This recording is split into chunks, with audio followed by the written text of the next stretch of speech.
1565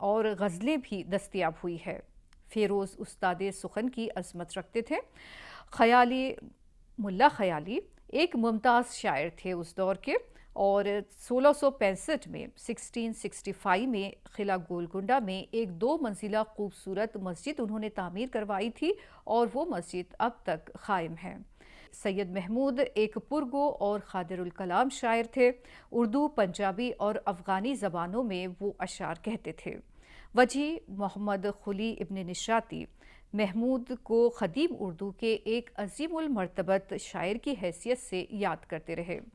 محمود نے غزلیں، مرثیہ، قصہ اور دوہرے بھی کہے ہیں۔ ابراہیم نے مختلف طبقات کے درمیان اتحاد و یکجہتی کی ارادی کوشش کی۔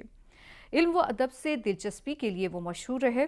ادیبوں اور اہل کمال کی سرپرستی کی۔ سفر میں ان کے ساتھ علماء کے ساتھ ساتھ کتابوں کے صندوق بھی بھرے ہوتے تھے۔ ابو المظفر قطب شاہ خلی قطب شاہ کے سب سے چھوٹے بیٹے تھے، اور انہوں نے اپنے محل کا ایک حصہ شاعروں اور خوش نویسوں کے لیے مختص کر رکھا تھا، جہاں اردو، تیلگو زبانوں کے شاعر اپنا کلام پیش کرتے تھے۔ تیلگو شعراء نے اپنے کلام میں ان کی قدردانی کی تعریف کی ہے۔ وہ تیلگو میں ملک برام کے نام سے شہرت رکھتے تھے۔ محمد 1580 میں ابراہیم قلی قطب شاہ کے انتقال کے بعد محمد قلی قطب شاہ کو تخت نشین کیا گیا۔ 14 رمضان 1565 کو ان کی پیدائش ہوئی تھی۔ 15 سال کی عمر میں ان کی تخت نشینی عمل میں آئی۔ قلی قطب شاہ کی والدہ کا نام بھاگیہ رتی بتایا جاتا ہے۔ محمد قلی کا عہد حکومت دکن کی تاریخ میں ایک یادگار دور سمجھا جاتا ہے۔ محمد قلی نے مملکت میں بسنے والے مختلف فرقوں اور طبقوں میں میل جول اور بھائی چارے کا ماحول پیدا کیا، اور اس طرح کے محبت والے جذبات کو انہوں نے فروغ دیا۔ مذہبی آزادی فراہم کی۔ دیوالی، بسنت، ہولی کے تہوار شاہی محل میں قومی تقریبات کے طور پر منائے جاتے تھے۔ محمد قلی نے اپنے 30 سالہ عہد حکومت میں قدیم اردو کی شاندار خدمات انجام دی۔ اردو ایک ادبی زبان کی شائستہ منزل میں داخل ہو چکی تھی۔ بادشاہ خود اشعار کہتے تھے۔ ان کا ایک ضخیم کلیات موجود ہے۔ وہ اردو کے پہلے صاحب دیوان شاعر ہے، جن کے کلیات میں غزلیں، قصیدے، مثنویاں، مرثیے، رباعیاں وغیرہ موجود ہے۔ محمد قلی قطب شاہ کے دور میں امن و امان کا ماحول نظر آتا ہے۔ فنون لطیفہ میں ترقی ہوئی۔ شہر حیدرآباد کا قیام ان کا ایک یادگار کارنامہ ہے۔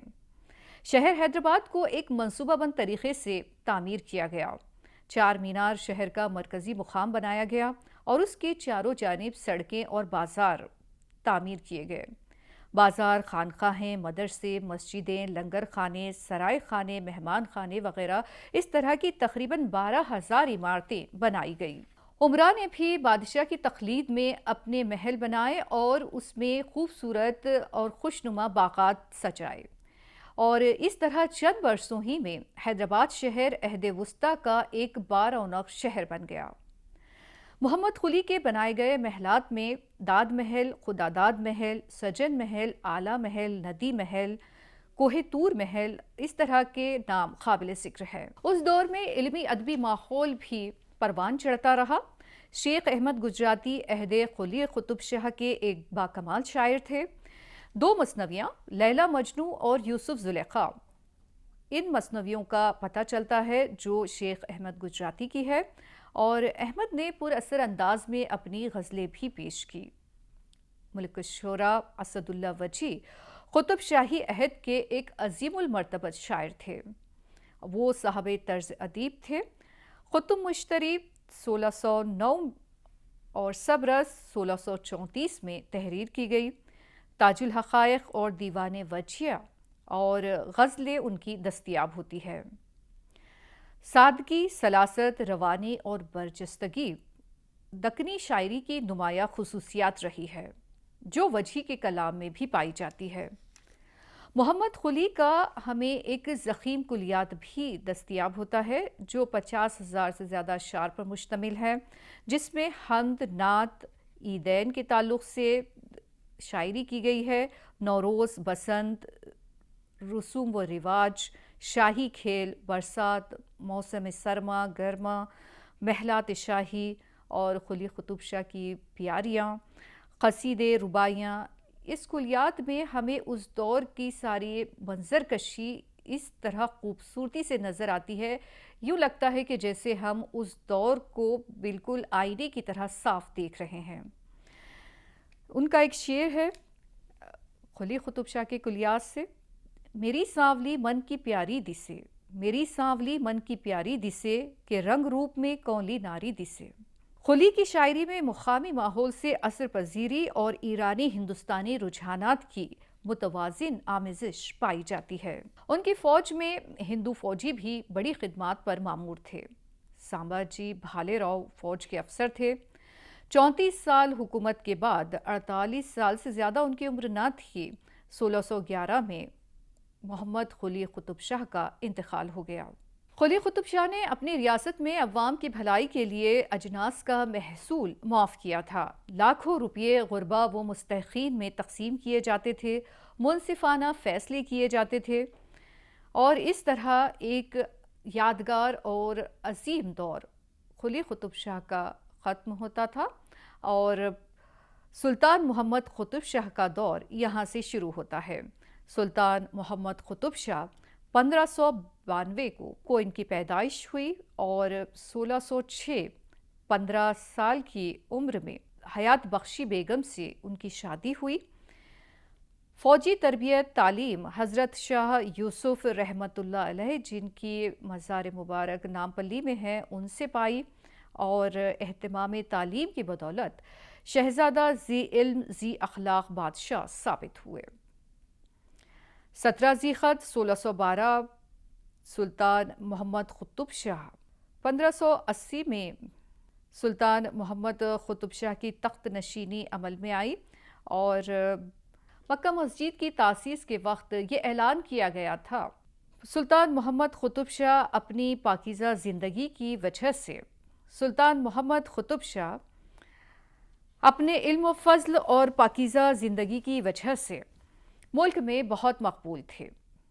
سلطان محمد قطب شاہ اپنے علم و پاکیزہ زندگی کی وجہ سے، سلطان محمد قطب شاہ اپنے علم اور پاکیزہ زندگی کی وجہ سے ملک میں بہت مقبول و مشہور تھے۔ وہ بچپن سے صوم و صلاح کے پابند تھے۔ مکہ مسجد کی تاسیس کے وقت یہ اعلان کیا گیا تھا کہ ایسا شخص مکہ مسجد کا سنگ بنیاد رکھے جس نے 12 سال کی عمر سے تہجد کی نماز قضا نہ کی ہو۔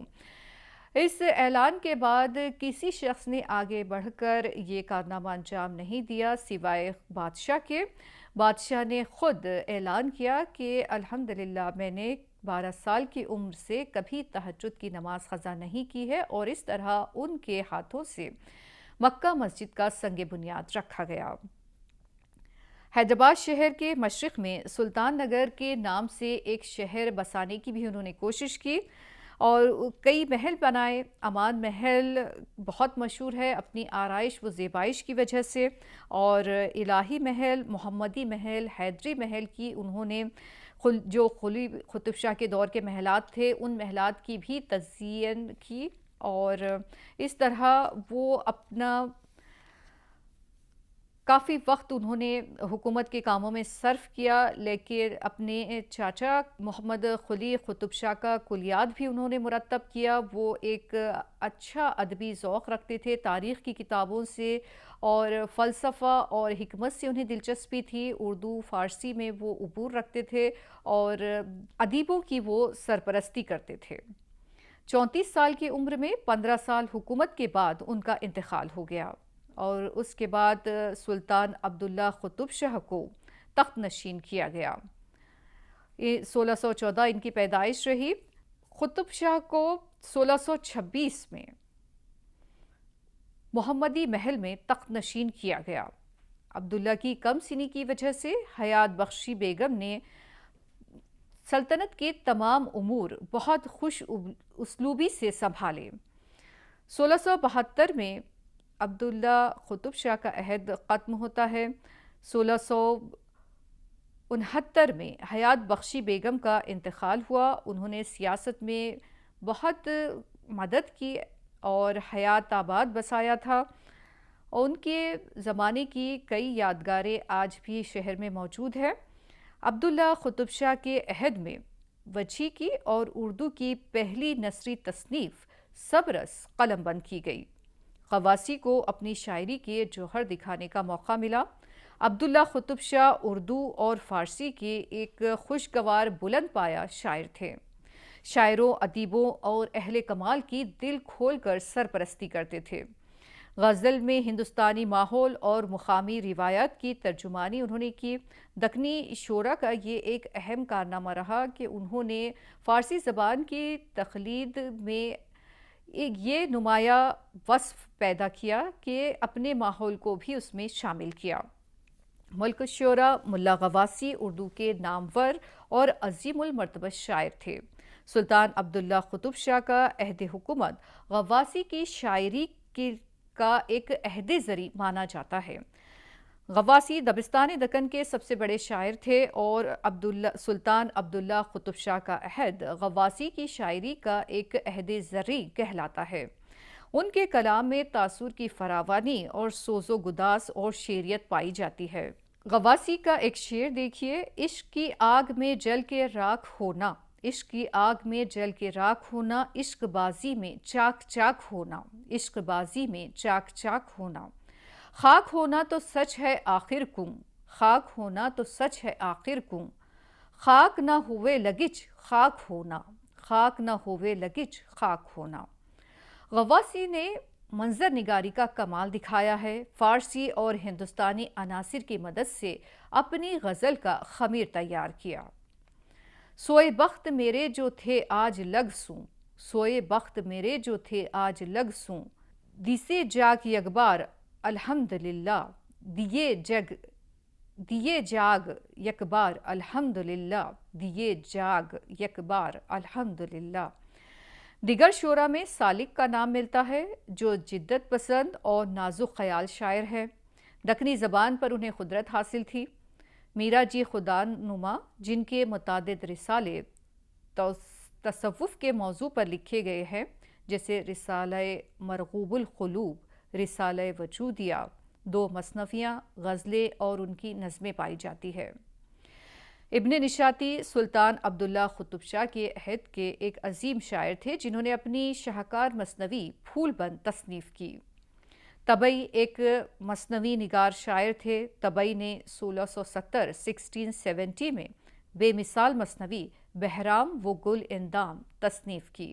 ابوالحسن تاناشاہ 1672 اپنے پیشرو سلاطین کی طرح ایک علم دوست بادشاہ گزرے۔ ان کی تخت نشینی کا واقعہ تعجب خیز رہا۔ مشکل حالات میں وہ بادشاہ بنائے گئے۔ علم و ادب کے دلدادہ تھے، اردو ادب کے اچھے شاعر تھے۔ اپنے عہد کے اہل کمال اور شعراء اور ادیبوں کی سرپرستی کی۔ اکنا اور مادنا ان کے وزراء تھے جنہوں نے سلطنت کے کاموں کو سنبھال رکھا تھا۔ ان کے اشعار میں بھی ہمیں سادگی اور روانی نظر آتی ہے۔ اے سرو گل بدن تو ذرا ٹک چمن میں آ، اے سرو گل بدن تو ذرا ٹک چمن میں آ، جیوں گل شگفتہ ہو کو میری انجمن میں آ،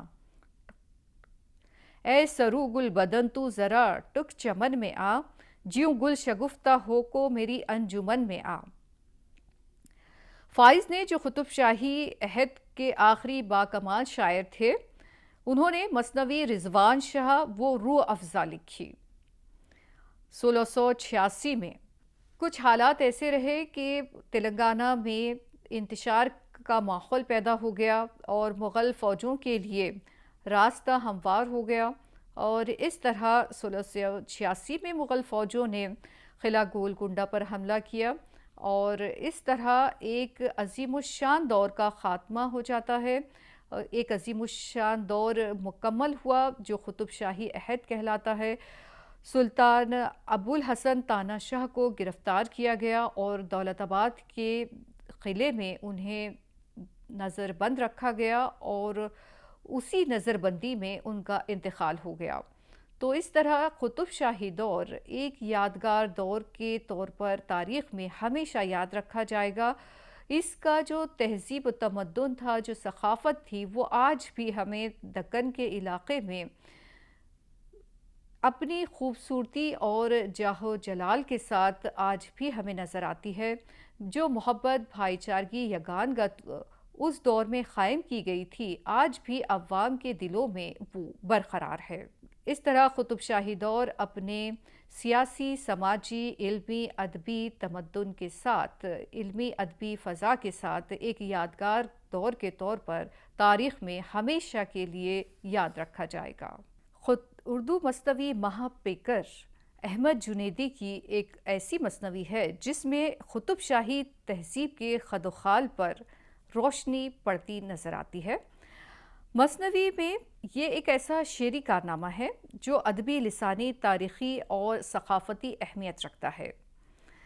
اس مثنوی میں جب مہا اور پیکر کی شادی کی رسومات انجام دی جاتی ہے تو یہ ساری رسومات قطب شاہی دور کی عکاسی کرتی ہے۔ جو قطب شاہی عہد میں مروج رسمیں تھیں، وہ ساری رسمیں ہمیں اس مثنوی میں نظر آتی ہیں، اور اس کے توضیحی بیانات میں جزیات نگاری کے عنصر نے صداقت بھر دی ہے، اور احمد جنیدی نے واقعات اور مناظر کو اس طرح پیش کیا ہے گویا وہ متحرک تصویریں ہوں۔ جیسے شادی کے موقع پر آتش بازی، پٹاخے، مختلف قسم کے چراغاں، خوشبودار اشیاء، عورتوں اور مردوں کے زیورات، کنول پھول، سیس پھول، جھمکے، ٹیکے، مدھ پھول، چھالا، گلسری، موتی لڑی، بازوبند، کنگن، لٹکن، چھلے، آرسی، زر کمر، گھنگرو، پائل، زنجیر جیسے زیورات قطب شاہی تہذیب کی یادگار ہے۔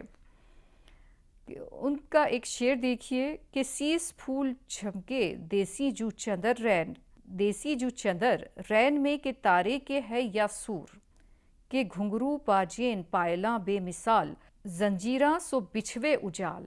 مکانات، باغات، محل سرائے، حویلیوں کو کس طرح سجایا جاتا تھا، جہاں کے باغ کا ایک منظر ہے، بعض استعارے اور تشبیہات میں ہندوستانی ماحول پیش کیا گیا ہے کہ بہنے لگیا نیر یوں داٹھ ہو، کہ بہنے لگیا نیر یوں داٹھ ہو، کہ گنگا و جمنا کے جوں پاٹ دو، کہ گنگا و جمنا کے جوں پاٹ دو، کہ گردن سراہی کہے یا مور ہے، کہ صافی میں بلور یا حور ہے، کہ نازک ہے او بیر بہوٹی مثال، کہ نازک ہے او بیر بہوٹی مثال، کری کیوں اپن تن کو ماٹی کا جال، کری کیوں اپن تن کو ماٹی کا جال، کہ پیکر اٹھیا بول مہ نول، کہ پیکر اٹھیا بول مہ نول، کہ کملا نکو تو اپن مکھ کنول، کہ کملا نکو تو اپن مکھ کنول۔ قطب شاہی سلطنت ایک انتہائی مرکزی سلطنت تھی۔ سلطنت کو مکمل انتظامی، عدالتی اور فوجی اختیارات حاصل تھے۔ پیشوا وزیر اعظم کو سلطنت کا اعلیٰ ترین عہدیدار سمجھا جاتا تھا۔ میر جملہ وزیر خزانہ، کوتوال پولیس کمشنر، خزانہ دار، خزانچی اور دیگر وزراء ہوتے تھے۔ قطب شاہی سلطنت میں جاگیروں کا نظام تھا۔ قطب شاہی سلطنت میں تاناشاہ نے ٹیکس وصولی کے ذمہ دار اپنے برہمن وزراء کے مشوروں سے علاقے کے شہری پیشہ ور افراد سے ٹیکس وصول کرنے کے طریقے کو اپنایا تھا، اور سلطنت کے 66 قلعے تھے اور ہر قلعے کا انتظام ایک نائک کے پاس تھا۔ 17ویں صدی کے نصف میں قطب شاہی سلاطین نے بہت سے ہندو نائکوں کی خدمات بھی حاصل کی، اور سلطنت 21 سرکاروں یعنی کہ صوبوں پر مشتمل تھی، جو بعد میں 355 پرگنوں یعنی کہ اضلاع میں تقسیم ہو گئی۔ قطب شاہی خاندان کے حکمرانوں نے شیعہ، صوفی، سنی اسلامی روایات کے ساتھ ہندو روایت کی بھی سرپرستی کی۔ تاناشاہ نے مادنہ اور اکنا کو اپنی سلطنت کا وزیر بنایا تھا۔ اس طرح سلطنت کے کام بخوبی انجام دیے جاتے تھے۔